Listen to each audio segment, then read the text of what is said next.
Well, good evening, everybody. And this is another one of those live streams where I wasn't going to do anything. By the way, I apologize for the glasses. These are those glasses you can get for like £2 in the bargain shops. There's no designer wear here. That's what these are, and I just need them so I can read what you guys are saying in the comments. So they're not the best, but they're all right. They work. Right. So why I'm coming on tonight late? I was chatting to a couple of lads that I think it's safe to say they've probably done more for the movement in the background and doing security than anybody I know. And the two lads are Glenn Saffer and Andy Saxon. And Glenn, I hadn't spoken to Glenn for ages, and he phoned me up today and he started talking about the hotel protests. And this is where you get crowd envy, because Safa said to me, he says, I've done these hotel protests. I've been doing them 2 years, 2.5 years, and we had 10 people every single week in life. 10 people were out, 10 people were there. And by the way, just let me know you can all hear me. There we go. You can all hear me. He said 10 people every weekend, and that was it. He said, I was on the stage of giving up. And I said, you know what, Glenn? I says, we were exactly the same. I says, we were the same. We had 10 people. And then all of a sudden we were up to 100 people, and Glenn says 100. He says, I had 2,000 last week. So I have crowd envy. What can I say? But well done, Glenn. And that's at the Bowthorpe Hotel. I think it's a Bowthorpe Hotel in Norwich. And listen, the guys have been getting some heat down there. I think you all know James Harvey, and James he's only a young lad. He's been putting himself out there. He's not afraid to speak his mind. He's not afraid to say what he thinks. Like all of us, he's made some mistakes along the way. But from what I've heard and what he said and what he's been arrested for, it's absolutely a miscarriage of justice, in my opinion. Horrendous. He just said something about migrants. I mean, that was it. Everybody's saying stuff about migrants. Even people on TV are saying stuff about migrants. People on TV are saying, get these people out. They're all doing things to our women, doing things to our children. Get them out. That's what Talk TV are saying that all the time. Talk Radio, GB News. So why James got nicked? It's purely and simply to intimidate people. Glenn's been getting some heat from the old bill. A lot of the lads up there have been. So if you're in Norwich, and I should have asked him. I'll find out and I'll post it, or I'll do it when I'm doing another video. But knowing Glenn, he's probably doing them every night of the week. But if you can get in touch with Glenn Saffer, and support him down there in Norwich. I mean, they're getting big numbers out there, and that's what's needed. And the thing is about all this as well, all of these protests, apart from a little bit of pushing and shoving, and that's all it was really at Epping. All of these protests have been totally peaceful. And then you look at what we're achieving, and it's absolutely amazing. I mean, like I say, the one that I do in Bangor, the numbers have gone up tenfold. All right, Andy's went up 200%, but that's not Andy's. Glenn's went up 200%, but that's Norwich. They've nothing better to do down there in Norwich than go to demos. But no, it's fantastic. It's really, really encouraging. And so get down there, get down to Norwich, support Glenn. I'm sure he'll be posting stuff. He does a lot on Facebook. I don't really do Facebook because I'm banned for life. But he does a lot of stuff on Facebook, and he needs your support. He needs people down there. And the reality of this, I'm going to tell you something. See if Glenn had been with Tommy when he got into that, or Andy. If Glenn or Andy had been with Tommy when he got into that altercation in St Pancras Station, the outcome would have been totally different, because they would have took care of it. And that's all I'm going to say. I mean, I'm not going to say any more than that, but they would have took care of it. And both very, very, very, very good lads. And this is what's happening all over the country. So if you're an activist and you know what's going on in the country, and Glenn and Andy have been doing this a lot longer than I have, and they know exactly what's going on. Obviously, they go right the way back to the EDL days. They know exactly what's going on in the country. They know exactly what's at stake. And now's the time for everybody to stand up. And the other thing is for everybody to come together. You know, I'm one of the things that's really annoyed me um, down the years that I've been doing this is the amount of division. And sometimes it's been my own fault. Sometimes I've been divisive, and I'm not everybody's cup of tea. I get that, but I think now what we've got to do, we've got to really put everything to one side, and we've all got to come together. And obviously, the ideal time to come together is Saturday the 30th. Listen, it's 10:30 at night, and I've been working all day. I've been running about trying to sort other stuff that I'll tell you about in a minute.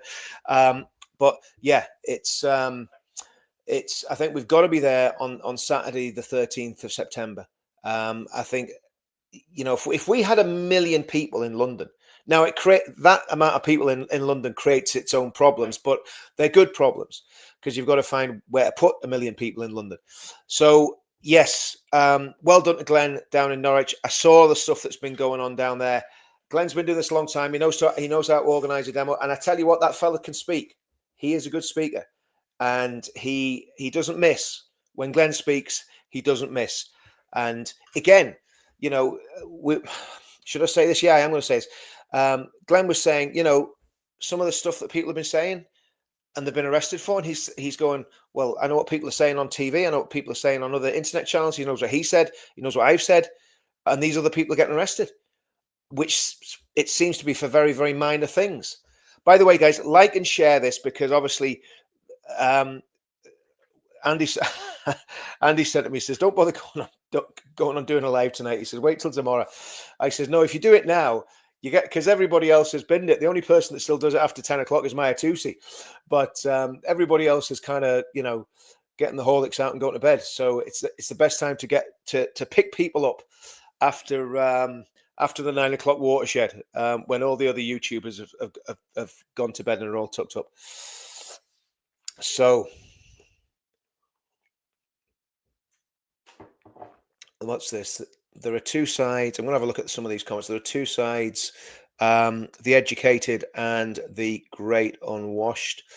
Brits needs to study their MPs, parties, and what they. Yeah, absolutely. Now I'm going to talk about that. What I'm going to do, I'm going to tie all this together. I want to talk about what Andy's been doing, but I'm going to try and tie all this together pretty quickly. I'm going to try and show you guys a video here. If this goes wrong, I'm going to apologize in advance, but I'm going to try and show you a video from that's on Twitter. Let's have a look, see if we can get it. Okay, so there we go. Let me just check. Let me know you can see that. Okay, guys. Yeah. Okay, good stuff. And this was Glenn's hotel protest.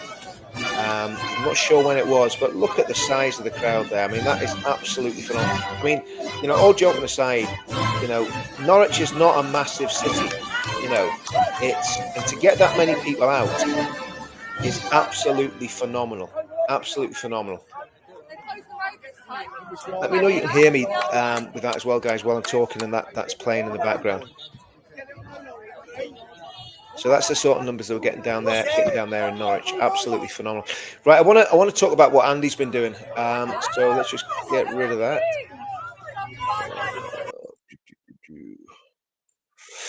Right. So, oh, you got me in widescreen now. How do I get back to the other thing? Doesn't matter. I'll stay like this. That's why I shouldn't do too many late night live streams, because it's bad enough doing them when you're not really tired. That's why I don't drink. Oh, what about this? I'm getting frightened. To say I love bacon. Actually, do you know what? I'm going to have a treat for everyone tomorrow, because I'm going to post some sizzling bacon. I was cooking some bacon earlier on. I thought, do you know what? I need to video this, because we need to take a stand, just even by eating bacon. Eating bacon is now a sign of resistance. If you're eating if you're seen buying bacon in Tesco's, or certainly in Waitrose, possibly in Aldi, definitely in Asda. If you're seen buying bacon in Asda, you can expect Prevent will have your details by the time you get through the checkout. No doubt in my mind. They'll be monitoring how many people particularly streaky bacon, because streaky bacon is the best sort of bacon you can get. So if you're buying streaky bacon with all that fat on it, you're going to be in prevent. Because that guy that got arrested for saying he liked bacon, now liking bacon is a sign of his extremism. It must be, if you're doing anything that is not halal, then I think you're going to end up in jail in Sharia Britain. That's what it's looking like.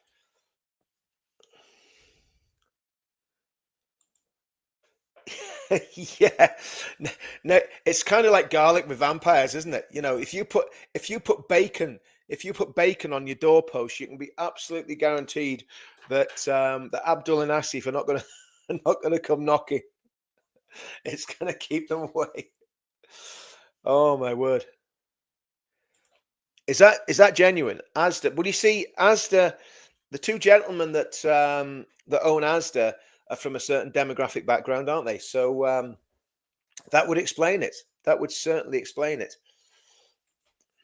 England is a pathetic. I thought you said pathetic. I was going to block you there, English Cockney. I thought you said pathetic. England is a patriotic nation who loves bacon. Amen to that. It really is. It really is. Rashes and a big dog. Do you know what? I was doing some dog sitting for my daughter the other day, and in fact, actually, if you love bacon, post some bacon rashes in the comments. I want to see loads of bacon rashes from everybody that loves bacon. How can you not love bacon? How can you not? You know, bacon, sausages, pork. Yeah, pork scratchings. You know, do you know what? There's loads of protein in pork. I don't know why they don't eat pork. There's nothing wrong with pork. It might be a bit iffy if you're living in the desert, but if you're living in the UK, there's nothing wrong with pork. Look at that. That's some bacon fans there. Right now, before I forget, I'm going to post Andy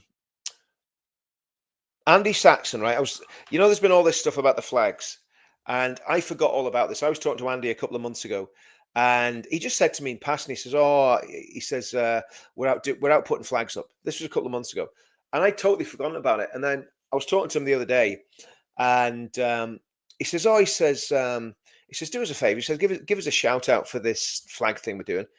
And I realized Andy was one of the men who started the Raising the Colours protest. It was a whole lot of lads in the West Midlands. I'm not saying exactly where. A whole lot of lads in the West Midlands. All right, I'm going to say it. The West Brom lads, right? A whole lot of West Brom lads were sitting in a pub on a Sunday afternoon, pretty hacked off with everything that was going on. I think Tommy was still in prison.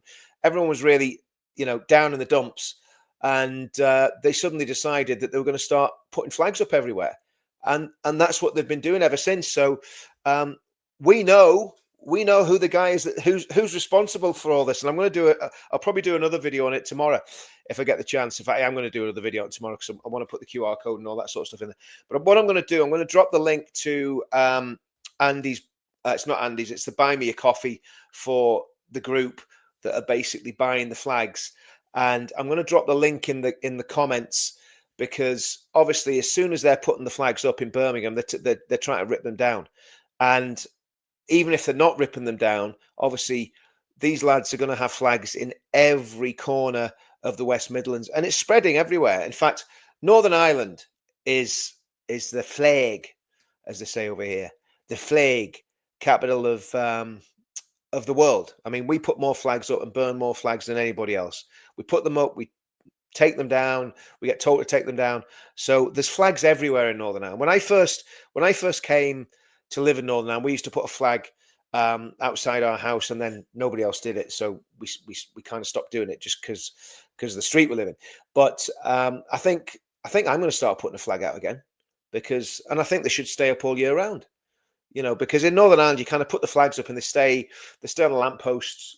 But they used to have flagpoles, and every single house in Northern Ireland used to have an Ulster, if it was in a Protestant area, an Ulster flag or a Union Jack flying from the front of the house, just on a little tiny, I don't know what we hold it, flag holder. So, I mean, to see it happening in England is absolutely, I'm so proud. I'm so proud.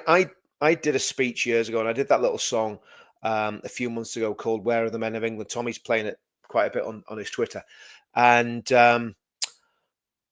I was really, really frustrated that people in England weren't standing up. Everybody I talk to now in England is doing something. Everybody in Northern Ireland's doing something. Again, I'm not sure what's happening in Scotland because I haven't got too many contacts across there. Because the Scottish and the English have a bit of history, but Northern Ireland and England, they're in, they're walking in step together. Everybody's doing stuff. In Northern Ireland, we've got a protest outside the Marine Court Hotel every Friday, 7 o'clock, banger, bottom of the seafront there, Marine Court Hotel.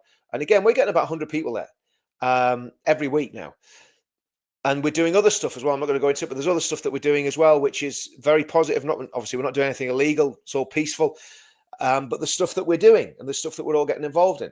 So things are happening in Belfast. There's stuff. Obviously, we know about the stuff that's going on in East Belfast, but there's stuff going on in other parts of Belfast as well, where people are walking around just to make sure everything's okay. Just keeping an eye on everything. Not anything aggressive, not anything wrong, nothing illegal. But there's people doing that sort of stuff. Ballymena, they've got things planned. Chimney Corner, there's people going up to Chimney Corner. And that's the other thing I want to talk about. In fact, no, what I'm going to do first, I'm going to post this link to Andy's groups Buy Me a Coffee. So just bear with me 2 seconds, guys, while I grab this. Where are we? Okay. So look. Here we go. Okay. Operation Raise the Colours. And let's have a look. So let me post this in here.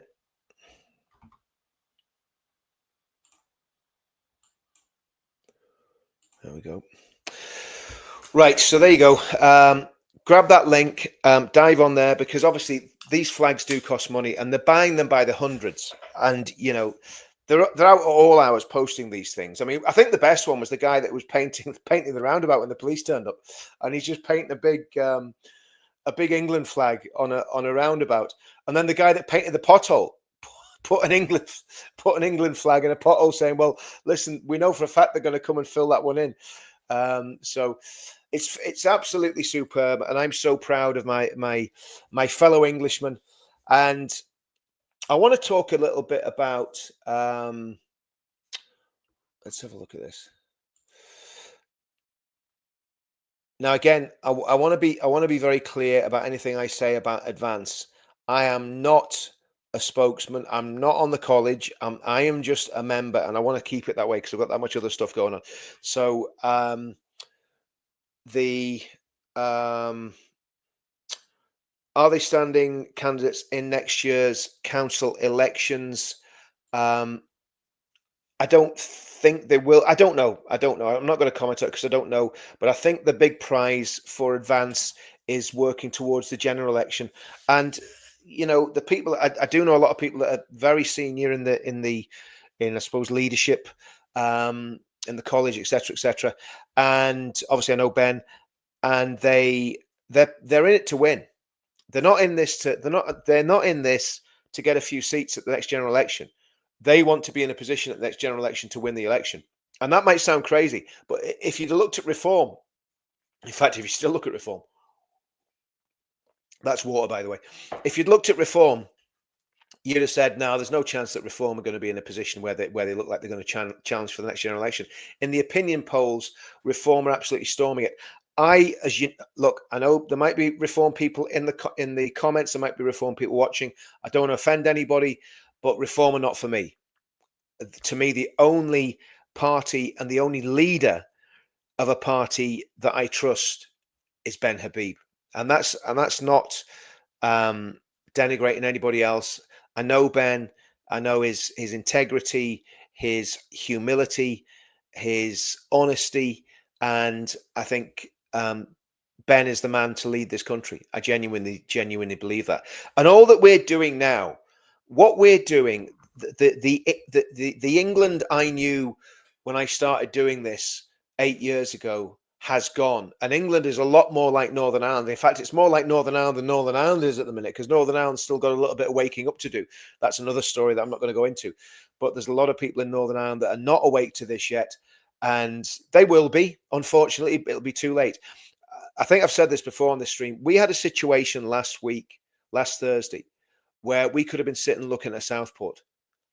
We could have been sitting mourning something horrendous happening in this town when this guy, I'm not going to say his name again, but this guy on the scene from a very, very, certainly from a background that would have a lot of jihadists in it. And this guy was probably roaming about with knives and possibly swords, allegedly. So, we could have been looking at a Southport. And sooner or later, something is going to happen. Something is going to happen. As sure as night follows day. When you're bringing people into your country that you know nothing about, really and truthfully, right? See what's happening with these boats and this mass invasion by illegals into our country. It is unbelievable that these people are coming in. They're not vetted. They've got all sorts of ill intent. Not all of them. Of course, there's going to be some decent people come in. But why take the risk? If we're bringing in hundreds of thousands of people, which we have, and we haven't vetted them, a lot of them are coming from war zones. A lot of them will have seen atrocities, carried out atrocities. You could have every psycho, every drug dealer, every deviant coming across on those boats. As long as they've got enough money to pay the ferryman, that's all they need. And they're in. And the government and the media, some sections of the media, the lefty media, the BBC, Sly News. I was seeing something, some absolute rat of a woman wrote an article in the Evening Standard. She writes for The Guardian. She writes for I think for The Independent as well. Just disgusting, attacking patriots and slagging off patriots. So we need to win this. If we don't win this, we will lose our country. And we do need to have a very, very tough immigration policy. And we do need to deport a lot of people. And we do need to close the borders. And we do need to clamp down on people that are enemies of the United Kingdom. And again, I get a lot of stick from the ethno-nats. I really don't care about the color of your skin. I genuinely care about what you believe. Are you a Christian? Do you believe in Christian values, even if you're not a Christian? Are you a cultural Christian or a genuine Christian? Either way, that's what I want to see in the country. People who have Christian morals and Christian principles. People who support and love the United Kingdom, love our history. That disgusting individual, Kehendi Andrews, was on another one of his race baiting rants. I haven't even watched it, but I just read the gist of what he said. Absolutely disgusting. That man's a professor I think he's in Birmingham University. One of the most despicable individuals and an absolute racist and a race baiter. Same as that dreadful Sikh woman. And again, I think with Sikhs, there's some really, really good Sikhs who are massively patriotic, love the country, and basically stand against the demographic which we can't name on YouTube. But there's the odd one that I come across that are real lefty. I suppose you get that in every section of society, and I find that surprising because obviously they've suffered a lot at the hands of the people that don't like to eat bacon and don't like alcohol. But yeah, so I think what's happening in the UK is absolutely incredible in terms of people just waking up to what's been happening. And I think it's because the government made the fatal mistake of, you think about Lord of the Rings and the Shire, right? Well, what happened was, oh man, I'm going to get in trouble for this. What happened was, if anyone knows the story of the Lord of the Rings, okay, what happened was that the government went to Sauron and said, "I tell you what, give us all your orcs and send them across on little boats, and we'll drop them into the Shire." So all the nice little hobbits that were living in the Shire, minding their own business, making money, doing what they do, going to the pub, marrying, having kids and all the stuff, making a good life for themselves in the Shire. Well, they got a whole lot of orcs dropped in the midst of them. And, they didn't like it. And it's going to absolutely cost not only this Labour government. I believe, listen, don't trust Robert Jenrick, okay? Robert Jenrick is not to be trusted. When you look at what he did when he was immigration minister, you look at his rhetoric, and again, I'll grab the clip at some point and I'll replay that clip again of what Robert Jenrick said to Stephen Farry when he was answering a question that Farry had about our protests. You know, these goose-stepping far-right Nazis that were running about trying to get these poor innocent asylum seekers evicted from a hotel. You know, that was us. And Robert Jenrick said, "Oh yeah, don't worry, we're going to set the security service on them and the police. You know, we're going to clamp down on the far right." Now Jenrick's now going to hotel demonstrations. It's great that he's had a road to Damascus experience, but I don't believe him. It's as simple as that. Never trust a Tory. That's one thing the lefties had right. Never trust a Tory. Now, having said that, there are some good ones. Suella Braverman, Liz Truss, Nick Timothy. I think her name's Caccino, one of the other MPs. So there are some good Tory MPs. And that guy that made that amazing speech, I can't remember his name, but the fellow that made the speech about Christianity. There are some good ones. But I do not trust Robert Jenrick. He's vying for leadership. He's going to pretend that the party's going to the right, and then he'll do what the Tories always do, and he'll betray you. Simple as that. I don't trust Farage. Like I say, the only show in town to me is Advance UK. But what I'm sensing, and we're not go too much into the politics because we all know all about that. What I'm sensing is that people are coming together, and this is what you need when you're coming together. You need something to unify around, and of course, if it's just get the migrants out, get the illegals out. Okay, I get that, but it needs to be a lot deeper than that. And that's where the pledge comes in. And I keep going on about the pledge, and I'm going to keep going on about the pledge. I'm just going to try and pop this back up here. 536 people watching at 11 o'clock at night, and that is pretty impressive that we've got that many people watching. I do appreciate everybody that's watching. Right, let's have a look, see how I can get this. Have we got it back? No, I need to put it in. There we go. Okay. If you haven't signed the pledge, dive on there, sign up. Somebody put a comment in one of my videos today saying, pity nothing's happened with the pledge.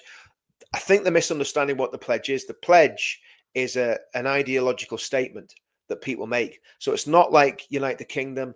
It's not like the thing, where they're all having all these demos. I can't remember the name of it.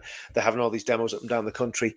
It's not about that. I mean, actually, there's probably too many movements doing that. Well, no, you can't have too many movements doing that. But that's not what the pledge is about. The pledge is an ideology that you sign up to, and if you've signed up to it, it's because you believe in those principles. Come a general election, we can then email all the MPs, because we've got all their email addresses. We can email all the MPs saying, this is the pledge. We've got so many people in your constituency. Do you believe? And this is the whole reason it was set up. So it's not set up to have meetings all the time and to do stuff. It is literally the ideology for the movement. And it came out of a workshop that Carl Benjamin was at, Maya Tusi, Tommy Robinson, Katie Hopkins, Lawrence Fox, Father Calvin Robinson, Paul Thorpe, Jeff Taylor, loads of other people, me, David Rhodes. So there was a lot of Jordan Peterson came as well. So there's a lot of very, very bright people in that room, and the pledge came out of that. So that's what it's about. It's basically, it's an ideology. And of course, you might not agree with the ideology, but it's not something that's there to promote any one party. I mean, we shared Advance's webpage a few weeks ago, and of course that upset some people. But the reason we did that is that Advance absolutely, completely, to a man, believe in the principles that are in the pledge. Because if you look at Advance's mission statement, it's so similar to the pledge that it's not normal. Now, I've said this, and I mean this when I say this. If Advance deviate from what's in the pledge, then we would have to call them out on it and say, look, these guys they're not doing what the pledge says, and that's the whole point. So if you sign the pledge or you've signed the pledge, we are keeping in touch. I mean, because we're all busy, we're getting emails out probably once a month. We've got I think we're up to about 62,000 viable email addresses now, which is great. Obviously, that goes up and down because some people unsubscribe, other people subscribe, so it's pretty static. But I'd still love to get that up to 1 million people, because if we had 1 million people there, then come the next general election, you can have massive influence. And I'm really annoyed, and I'm actually disgusted, to be honest with you, that people have said that we're data harvesting. We have never once asked for money from the pledges mailing list. Right? I'm not saying we never will, because we might need money at some point for a different project, but we've never once asked for money. It's cost me and the other men that basically administer the pledge and look after the pledge, sort of guardians of it.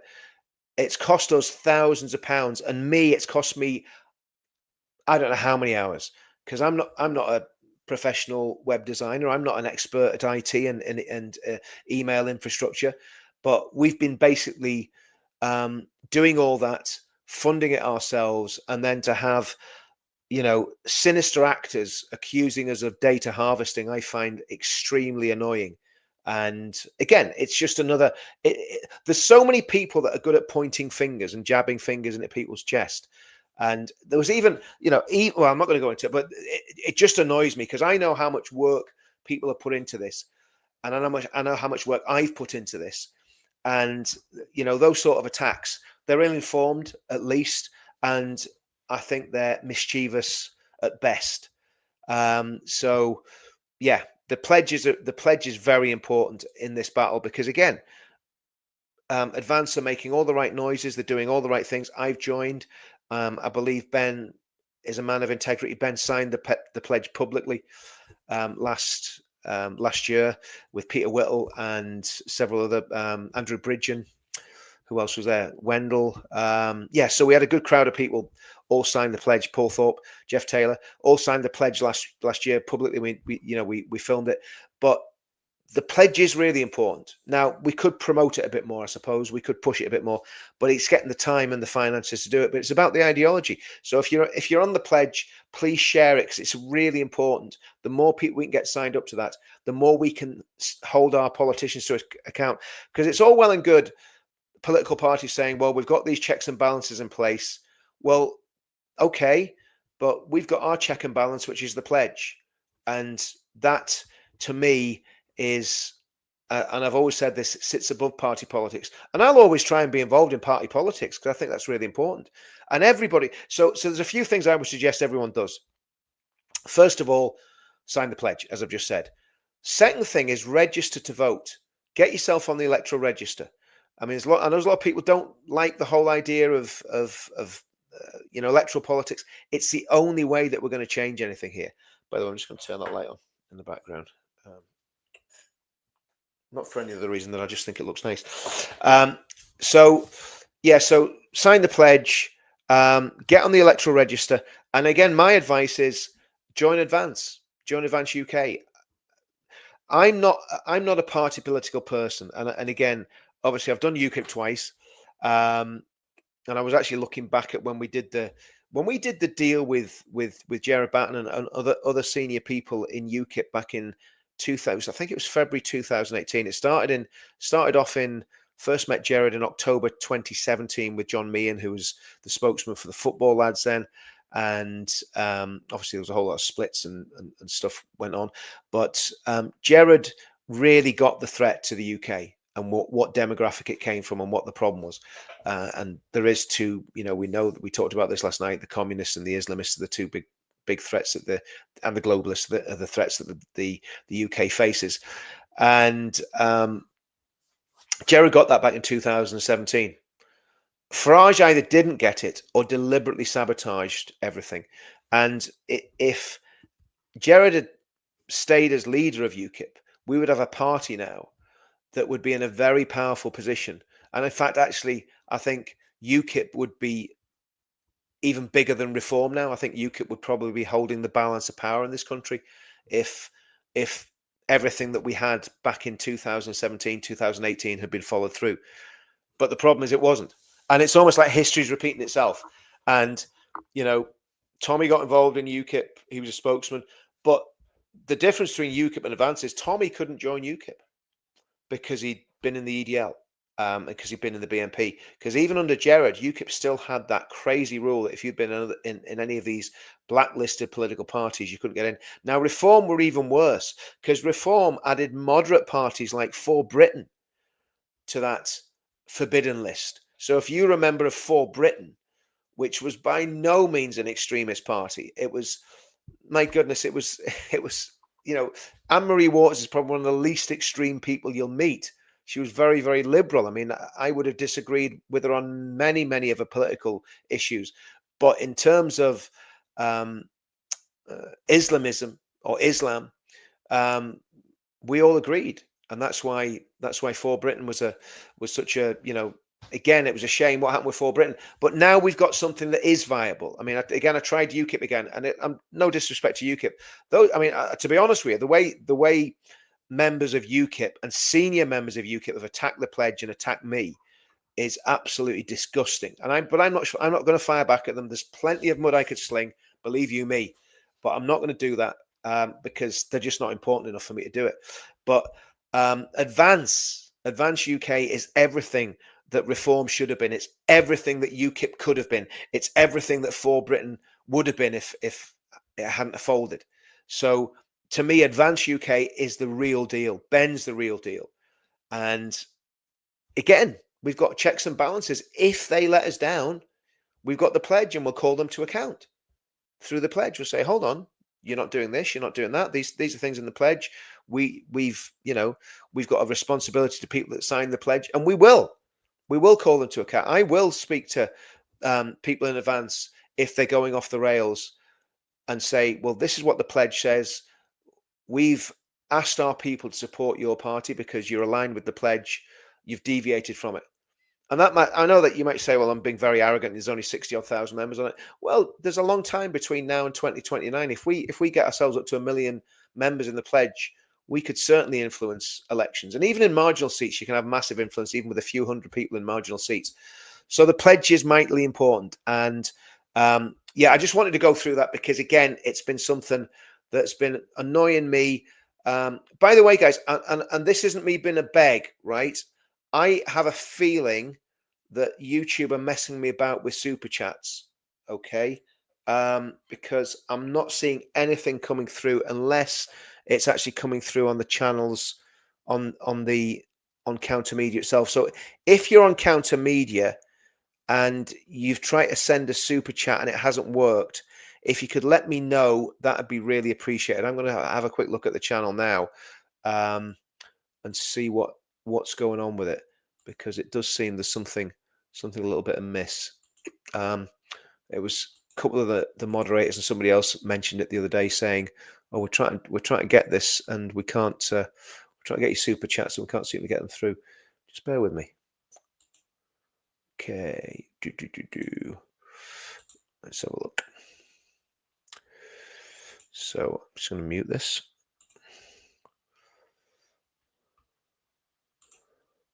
Okay. No, I just okay. It doesn't look like any super chats are getting blocked. It just doesn't seem like anyone's done any super chats. So that's fair enough. Okay, that's fine. Right, let's dive back into these comments again. See what people are saying. It's too late for Canada. It's never too late, guys. It's never too late. You can listen. You've got America right next to you with in Canada. So yeah, Bon, I'm doing great. Thanks for asking. Okay.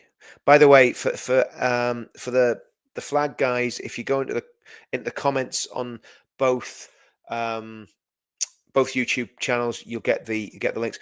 The other thing I'm going to do, guys, I'm going to be trying to get more people across onto Counter Media. Okay, guys, brilliant. Fantastic, guys. Thanks very much for that. That means I know it's working. Okay, so Shell, thanks very much for that. That's really appreciated. I wasn't begging, by the way, when I said that. So but I do appreciate everyone that's just chipped in there a little bit. But that's great. Super sticker, superb. Thanks, Claire. Thanks, Kelly. Right, great, guys. That's great. So, okay. Signed the pledge a few weeks ago. That's brilliant, Danny. Keep sharing the pledge, because, like I say, it is important. I mean, we are doing it. We're doing it literally on a shoestring, or less than a shoestring, and I'm not kidding. There's nobody has funded the pledge. We've done it all ourselves. There's 4 of us involved. And again, it was basically came out of that big meeting that we had actually, it was the same meeting that the Unite the Kingdom movement came out of. Both of the pledge and the Unite the Kingdom movement came out of the same meeting. And Father Calvin Robinson, we have got to give credit where credit's due. He was just sitting there, and we were talking about, what do we call these events? What do we call the demos? And Father Calvin says, Unite the Kingdom. Just one line. And he said, because it's not just about uniting the United Kingdom, it's about uniting the kingdom of God. And that's why I believe there's a spiritual emphasis in the Unite the Kingdom movement, because it's not just about bringing the UK together. It's about bringing us together spiritually. You look at, we've had preachers at everything. We had those guys praying the Lord's Prayer at the first Unite the Kingdom thing. We've had the gospel band. We've obviously got Tommy getting involved in Christianity and basically promoting Christianity, which again is, it's absolutely, to me, that's absolutely fantastic. And the reality is, every single one of us is on a spiritual journey in this movement, and it's a roller coaster. You can be up and down like a yo-yo, but the truth is, God's faithful. God's faithful. When we're not faithful, God's faithful. And if we keep going on, we keep pressing on, God will be with us. And I believe that God's in this movement. I believe that God's in the Unite the Kingdom movement. And I think it's so important that we stand together. We stand together, under God. Oh, Pauline, again, thanks for that. Do you know what, Pauline? Do you know what my wife said? Where's Pauline? She actually noticed that you weren't in the comments on Saturday night. So yeah. Gary Belfast. I only know of Freedom Dad. Well, I live in Bangor, Marty. So not too far away. And like I say, we're doing our demo every Friday night down here in Bangor. We've been doing it for 2.5 years. Okie dokie. You had me until you brought religion into it, but no, listen, Richard. Look, I'm not trying to ram religion down your throat. I'm unapologetic about what I believe, but if you're an atheist, you should be unapologetic about your atheism. That's fine. I'm not going to attack you for it. I disagree with you, and I debate you till the cows come home on why I think you're wrong. But no, if you love the country, that's what it's about. It's about loving your country and identifying with what this country's really about. And the truth is, you can't get away from Christianity then if you're looking at that. So, but no, I'm not going to try and convert anybody. It's God that does that, not me. Amen. God is always faithful. God is always faithful. Absolutely. Yeah, he's absolutely doing a great job. I was chatting to Mark way back when he was in Scotland, and he started his channel probably, well, I noticed him probably about 18 months ago, I think. And he's come a heck of a long way. He's doing really well. And he's getting out there. And he was, he's putting himself in positions where, it's dangerous for all sorts of reasons. And, no, he is. He's doing a great job. He's doing a really, really good job. Okay. There you go, Pauline. We're all special, aren't we? We're all special. And I was going to say something else, but I'll get myself in trouble. But yeah, we are all special. I sent you a few quid. Oh, thanks for that. Yes, brilliant. I really appreciate that. Pending for 5 days. Oh, that's weird. I don't think it would be being monitored. But I got that. So I think that was sent on the 14th. Thanks because one of the things is, it's difficult to identify who's sending stuff and who's because the names on YouTube are quite often different to the names on on what's the word I'm looking for? PayPal. I'm getting too tired to be doing this at 11:15 at night, but I'll keep going. You don't have to be a Christian. No, you don't. You don't have to be a Christian at all. You don't have to be. I mean, I would, I think it'd be great if everyone was Christian, right? But it's not about that. Nobody's trying to ram Christian. Listen, and I've said this 1,000 times. I am the weakest, most pathetic Christian you'll ever come across, and I'm not saying that in false humility. I know what I am, and I know what I should be. So I'm not. I'm not trying to. I'm not trying to push Christianity on anyone. I believe in Jesus and was third baby ever, but my goodness. Yeah, well, Ian Paisley was some operator. Ian Paisley was some operator, and look, I mean, at the end of the day, Christianity is a lot bigger than just church attendance, isn't it? If you believe in Christ and you genuinely believe that Jesus Christ is God and He died for your sins, then you see, there's a difference between believing in Christ. It's whether you believe He's actually the Savior of the world, I suppose, isn't it? That's the thing. Yeah, I think Kelly, we're all like that. We're all pretty much in the naughty corner most of the time. Come over to the dark side, Claire. We have cookies and giggles.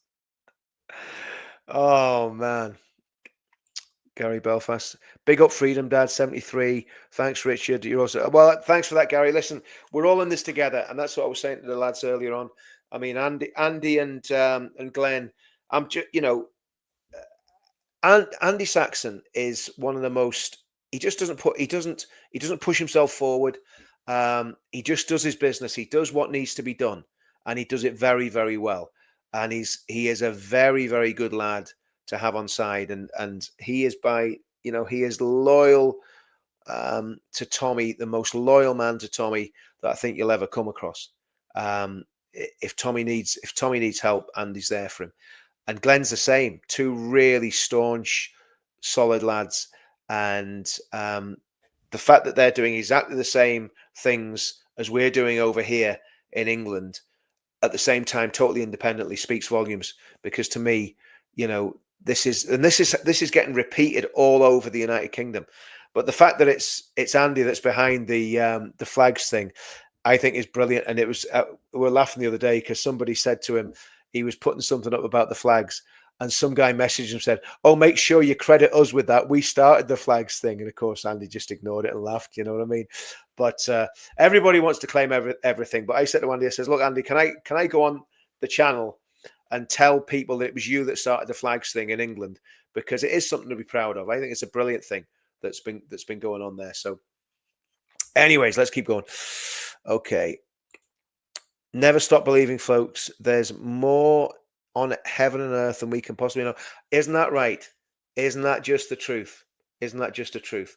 And look, this is the fight of our lives, and we've got to. We're navigating a very, very narrow margin.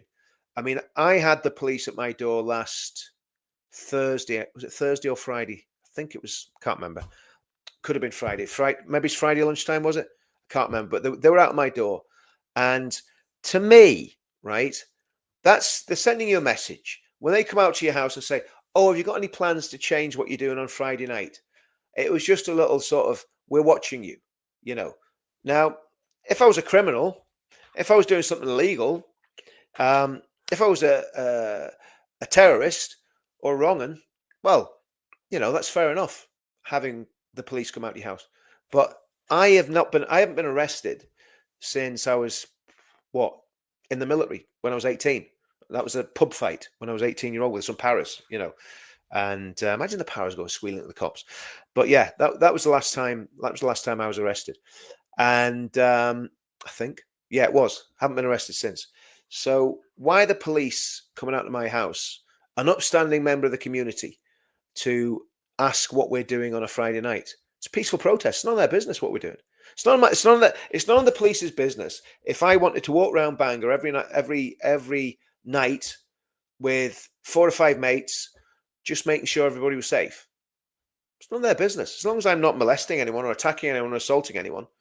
And this is how sinister the state has got. And don't get me wrong, the police was perfectly polite, wasn't threatening, but it is none of their business. As long as we're keeping what we do within the law, it's none of their business. But of course, now you've got all these crazy hate speech laws, which, the first person I saw really getting snarled up in this was Pastor McConnell. I think it was about 2013, 14, where he was talking about the religion that cannot be named, that has a paedophile as its leader, and seems to have caused all sorts of problems for the last 1400 years. But so Pastor McConnell, one of the biggest churches in Northern Ireland, and it really destroyed his ministry. It really destroyed his ministry. And the way that man was, I think it's safe to say, betrayed by people, because he took a stand against the religion of peace. I'm saying that sarcastically. And he was quite elderly at the time. I think he must have been pushing 70, or maybe he's over 70. And they were willing to send that man to prison. It was, and who got round him? Who attacked him? Well, all the usual suspects. Stephen Nolan dragged him onto his show. The Belfast Telegraph, Sinn Féin, Martin McGuinness. Martin McGuinness happily came toddling out of the Belfast Islamic Centre with a Quran under his arm. Liam Clark, who actually I quite like. Liam Clark. He's passed away, but he used to seem quite fair. But again, other people had different opinions on him. But I quite liked him. But they all went at him. They all went at Pastor McConnell and tried to destroy his ministry. Now, he had a great legacy, and as a very, very good friend of mine was pretty much raised up for the purpose of helping and looking after Pastor McConnell. So we're living in very dark times, and Pastor McConnell, when he said what he said, he was a prophetic voice. He was a voice in the wilderness, a voice crying in the wilderness, and I think it's very, very sad. And that's what we're looking at. And look at the amount of preachers that have been arrested. Of course, the case went nowhere. The case failed because it was a ridiculous case. But no, they fired a massive shot across everybody's bows when they arrested Pastor McConnell. Yeah, exactly. And that says everything you need to know about George W. Bush as well. And back in the day, whenever 9/11 happened, I thought, oh, Bush is a great guy. He's got this, But you look at the outcomes, particularly from Iraq. Look at the way the war in Iraq completely destabilized the entire Middle East and allowed Al Qaeda elements, ISIS, Al Qaeda in Iraq, to actually take over large chunks of that country, large parts of Syria, and now they're in total control of Syria, and the Americans are still signing off on it. I'm not going to say any more than that because I know there's probably a lot of Trump fans in the comments, but America's track record in Syria, Iraq, and the Brits, America and the Brits, Libya, totally destabilizing. Yes, there were dictatorships. Yes, they had bad men in control of them, but the reality is the war in Iraq was a complete lie, and I think maybe 500,000 Iraqis have now died since that war that wouldn't have died. The country has been completely devastated and destroyed. Islamists of different shades have massive amount of power, and that's what we did. I remember hearing General Flynn talking to Mehdi Hassan. It must have been 2014, 2015, when ISIS was first getting its boots on, and he said, "This is the CIA that created ISIS." He says, "Our actions have created this, not just indirectly, but directly, by funding groups like the Al-Nusra Front and some of those other jihadist groups that were attacking the Assad regime." Now, the rights and wrongs of that, you can argue over that forever, but there's a lot going on that we are not fully understanding what the agendas are and who's doing what. Yeah, and I mean, from a Northern Ireland point, Gaddafi was a monster. He supplied the IRA with huge amounts of weaponry, But I'm going to tell you something. I'm very worried about the connection between the IRA and Hamas.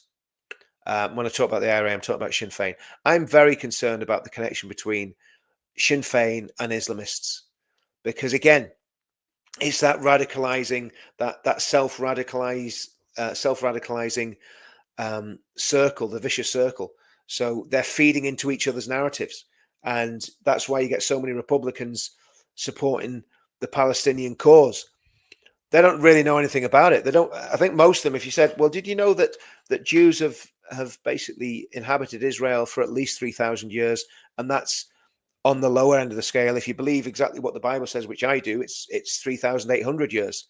If you're looking at Abraham and Isaac and Jacob and then Moses, it's 3,800 years that there's been that the family. And the other thing you got to remember is the Jewish people are a family, and there is a massive history book called the Torah or the Old Testament, which tells you everything about them. That's their title deeds. The Bible is the Jewish people's title deeds to Israel. So the Palestinians have no business being there, to be brutally honest with you. There's plenty of Arab countries, but that little tiny sliver of land that the Israelis have died and bled over for the past goodness knows how many years, that was covenanted to them by God. And I don't think anyone can dispute with that. If you believe in the Bible, I can't understand Christians that are against Israel. Because if you believe the Bible, God gave them the land. Now, if you don't believe the Bible, that's another thing. I know there'll be a lot of people say, "Oh, you're a fanatic, Richard," but maybe so. But I just believe what it says. Yeah, absolutely. Freedom Dad, CJ Audits, both good lads. And again, if you're praying, people pray for Pinky, because Pinky's having a time of it at the minute. He's been arrested, and I honestly think, again, this is another show trial. This is another one of these show trials, and it's not good. Guys, share this a bit, because for some reason the numbers are dropping, and I want to try and get more people watching these videos, because I think it's important that we continually re-educate each other, because we get so much of this crazy stuff coming on the mainstream media, which I never watch anymore. But we've got to keep reaffirming what we're about and what we're doing. I was on holiday in Turkey, and on an excursion to historical sites, they took us to what they said to be the oldest mosque. Everyone went in except me. I could not bring myself to step in. You're right. Now, the other thing is, here's the thing, Angela. Turkey, if you look in the book of Revelation, I think all the churches, is it all the churches in the book of Revelation? I'm pretty sure it is, or nearly all the churches, the 7 churches, are in Turkey. And that is now a completely, I think it's 90% Muslim now, right? That used to be Christian. That was Christian until Islam came flying out of Arabia in whenever it was, the 7th century, and started conquering every country that it set foot in. Turkey was a Christian country. So yeah, I mean, this is what happens. This is what happens when you surrender to might, and when you divide it. And this is why our movement needs to be united. And I know there are wrong uns, right? Maybe they watch these videos, maybe they don't. I know there are people that are plotting against everything that we do and everything we stand for, right? And these are people that once walked among us, but they weren't of us. They walked with us, but they were traitors, and they proved themselves to be traitors. Bitter, evil, spineless, bullying cowards who are plotting against our movement. Now, I know that's happening. And, well, let's just see how they end up. Let's just see if it works for them. Because what they don't understand is God's on our side. And what we're trying to do is right and righteous. Are any of us perfect? Absolutely not. We're all completely flawed, wrecked, and ruined human beings. But these people that are plotting against us have got to realize that what we're doing is a righteous cause. And you need to be very careful when you plot against something that is right and something that is true. But right, let's have a look at some more of these comments, and then I'm going to call it a day. Shows me how rubbish and so much. Oh, yes. Right. Okay, guys. This is what I was going to say. Um, if you want to get the hotels in your area closed down and your council is not amenable to that, if you know anybody that's on benefits that is willing to take a court case, they should be able to get legal aid. You just need to find a good solicitor that can get them the legal aid, and then they can take a case against the hotel for misuse of its property.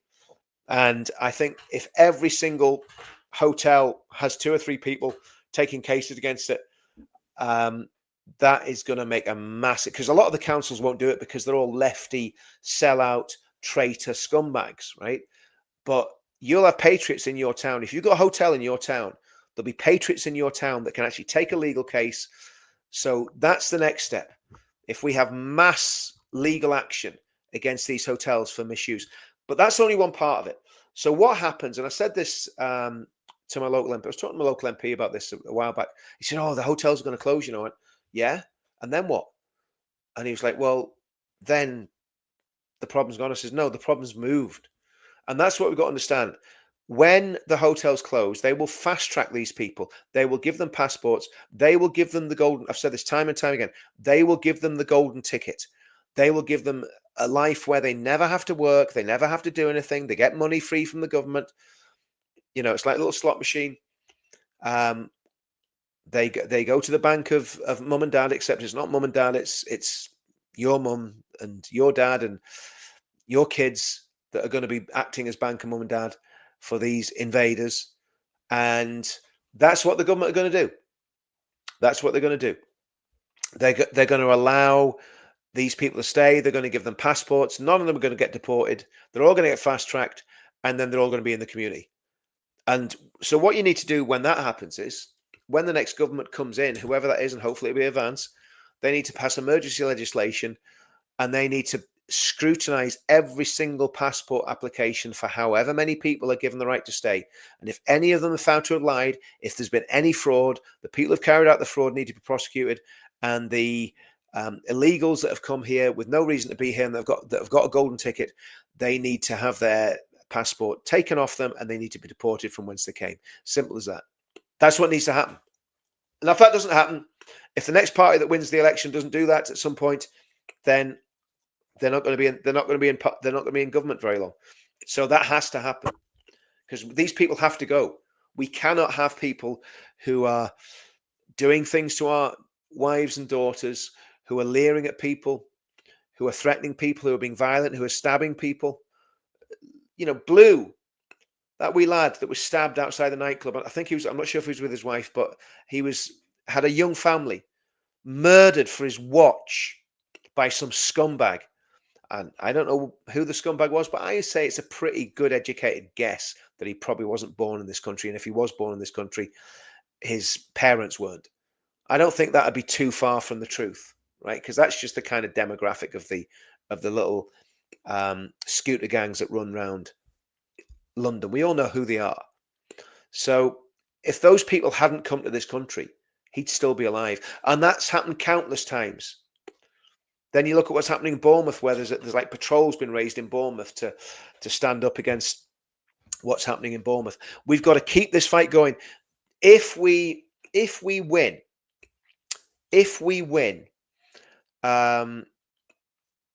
the Epping case, for example, because obviously I think it's been appealed. It's basically, as far as I know, the government will fight back against it. But even if we win that, it's only half the story. So the celebrations are premature. A small battle, a skirmish, has been almost won. But the only victorious battle will be when these people are put on boats, put on planes, and shipped out of this country. It's as simple as that. And I won't settle for anything less. And I won't settle for a government that settles for anything less. We can't rest on our laurels and allow this to happen. We've got to make this happen. And we've got to keep the pressure on. We've got to keep the people on the street, keep it peaceful, showed what mass peaceful protest can do. And we've got to keep the pressure on. We've got to keep going through the winter. And even if these hotels close, we've got to keep focus on where they're going, because this is where the big deception will go in. This is where the big con will go in. Once those hotels close and those focal points have gone, That will take a lot of energy out of the protest, and they will be put into different communities in HMOs. It's going to be a lot more difficult to prove that the people that are attacking our wives and daughters are the invaders, because they'll all have British passports. They'll all be getting benefits. They'll all be getting looked after. They'll be getting little jobs here and there, but they shouldn't be here because they came here illegally. That's my whole point. They just shouldn't be here. They should not be allowed to stay in our country. They are criminals because they broke into the country. They're squatters and they need to go. I don't want Afghan illegals who we know have extreme views, who we know have a high propensity for attacks on women and girls and boys and young boys. We know that. It's part of their culture. We know what they believe. I don't want them here. I want them gone. And I think I can speak for probably at least 70% of the British population. And I don't want that religion here either. And I know I can speak for at least 52% of the British population when I say that. And then you've got their population, 32% of them want Sharia law. 50% of them think it should be illegal to insult Muhammad. We are building a divided society. And the only way to deal with it is to take the problem away. And I'm talking about totally peacefully. It's got to be done. As tough as it sounds and as harsh as it sounds, it's got to be done. The problem has to be taken out of the way. And I'm absolutely not talking about by violent means, but there's got to be a way to get rid of people that have come into this country illegally, and to get rid of people that want to harm this country, whether they're jihadis, whether they're part of the grooming gangs, whatever they are. To me, jihadis, grooming gangs, anybody that's going on those Hamas marches, they all need to go. They all need to go. Anybody that's supporting what Hamas did on October the 7th, anybody that supports that, and we know there are some of these high-profile spokesmen and celebrities pretty much giving a nod to it, they need to go. They need to go. Anyway, guys, that's it. So support Andy and what he's doing. Like I say, the link to his Raising the Colours, it's not GoFundMe, it's a Buy Me a Coffee page. The link's in there. Click on the link. If you can chip in a bit, that'd be great, because they are literally burning through flags, literally, because as fast as they put them up, the council are taking them down. And again, I'm proud to call Glenn and Andy my friends. They've done a great deal in looking after Tommy down through the years, and now they're doing their own stuff, and I take my hat off to them. I think it's absolutely fantastic, and just keep it going, lads. And yeah, and everybody book your tickets for the 13th. I'll see you all soon. In fact, no, I'm not. I always say this, and then I stay on a bit. I want to check some of these comments, because I've been on a rant. Okay, so let me check some of these comments. The Bell Hotel has to be empty by the 12th of September. Brilliant. But where are they going? That's my question. That's my question, because the people of Epping will think they've got a great victory, but they haven't, because they're going somewhere. Absolutely. Everybody's been saying that, Claire. Let's get that done. Let's get them into somewhere, get them out. In the UK, we should make it a law. No, yep. I agree. Yep. I totally agree with that. The next election, if it doesn't go right way as a nation, I agree with that too, Kendo. That's why I'm so passionate about advance. You know, and again, I'm not a party political guy. I'm not someone that gets wrapped around a party. I'm just saying I think they've got what it takes. If I'm wrong, well, I've been wrong before, haven't I? But if I'm wrong, you know, there's no other option other than advance, as far as I can see. 4 years is a long time. Looking at the crap Labour have done. No, I know, Kendo. I agree. Absolutely right, Paul, and we won't lose. We're going to keep fighting. Okay. Ollie Gary's at it again. Just got Ukraine to attack Hungary pipeline. Oh man. Yeah, well, they're pushing, aren't they? I mean, it looks like when it looks like there's going to be some progress on getting peace in Ukraine, they always do something to not on both sides. I mean, they always do something to knock it off. Richard, it's great place written by the small hats, who are as bad, if not worse, than the Brotherhood. Emergency camps like COVID camps near airports like Allocator, Alcatraz. I agree with that 100%. I'm back again, Paul. It keeps freezing for me on Counter Media, so I have to switch to Richard Inman channel, which is a bit mad because the other one, because this is the one monitored. Yeah, totally. I mean, again, I just wonder what's happening. I thought they'd knocked off my super chats the other day, but obviously they haven't, which is great. But I was, it looked like that had happened, but they haven't. So good. Okay. That island with Komodo dragons, perhaps. Sid Snot, thank you very much for that. Yeah, I agree. Families are here illegally. They aren't refugees. I totally agree with that. They've all got to go. Put on dinghies and escort. Yeah, absolutely. Why not? Why not? I don't have a problem with that. Put on dinghies and escorted back into French waters. Make them walk back to France. What, through the Channel Tunnel? Or we do it on a very low tide?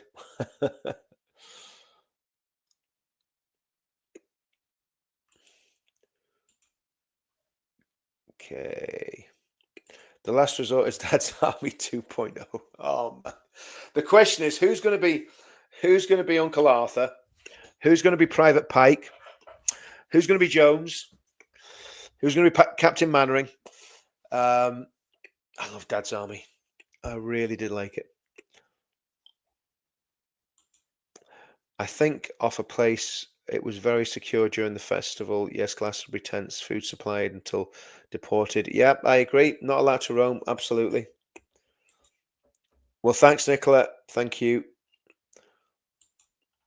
Yeah, do you know, this is the problem when I'm behind on the things. I don't have a clue what I'm right about because I'm very rarely right. I mean, I've been married long enough to know that I'm very rarely right. I agree with everything he says. Well, Nicola, thanks for that. But again, I don't know what I've said. So who's taking bets the first time? I don't call it. Oh, right. Okay. Okay. Is this about me when I say I'm going to finish and then I keep going for another half hour? Okie doke. Thank you for another awesome live stream. Keep me fantastic work. Greg, thank you very much for that, Greg. Like I say, at this time of night, I'm not the most coherent, but I'm doing my best just to fight through it. God bless you. See you 13th. Keep up the good work, Richard. Thanks for that, Grace. Yeah, well, I mean, that's one surefire way of losing the next general election, isn't it? Yes, they might get the Muslim vote, but everybody else is going to vote against them if that hateful man becomes prime minister. Can you imagine that scumbag as prime minister? Oh, don't even go there, Zelda. God bless Britain in our hour of need, in her hour of need. Yeah, well, God has blessed us before, and that's another thing. I know there's people don't believe, but we need to pray, guys. Yes, I saw bits of that. I'm going to watch that. I'm going to get caught up on that when I get finished here.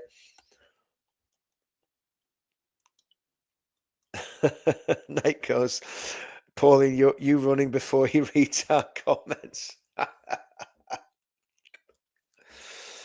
Oh, Jerry, where are you coming from, mate? Let me know in the comments. That I said this the other day. Again, I'm not trying to guess what background Jerry's coming from, but there's people coming from Republican areas, and they're joining up with lads from loyalist areas of Belfast, coming together to go to Tommy's demo on the 13th, which I think is fantastic. Just in the comments, right? Just let me know. Let me know. Let me know how many of you, just before I go here, let me know how many of you are going on the 13th. Just give us an idea how many we've got that are in these comments. So we've got like 550 people watching. Just let me know if you're going on the 13th. Yep. So there's Just want to put that up there. Yeah, absolutely, Five Pants. My thoughts are with Pinky as well. I haven't seen it because obviously he's been getting a lot of heat coming down on him. But if you're watching this, Pinky, we're thinking about your brother. I must actually give him a shout. Yep. So everybody in the comments is saying they're going. And again, how many got? How many from Northern Ireland are going? Yep. 2 from Manchester, not going. Police are evil. 660 from Norwich. Wow.